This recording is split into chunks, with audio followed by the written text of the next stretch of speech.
अस्सलामुअलैकुम दोस्तों, उम्मीद है कि आप सब ठीक होंगे, काफी अच्छे से होंगे।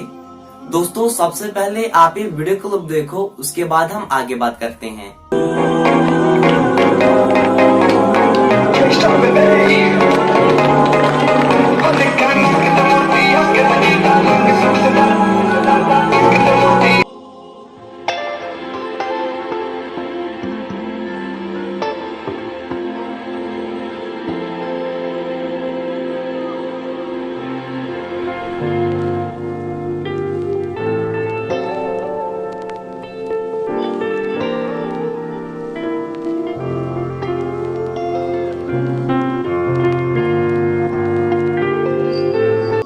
दोस्तों आपने वीडियो क्लिप देखी होगी, आपकी क्या राय है इसके रिलेटेड कमेंट्स में जरूर बताएं।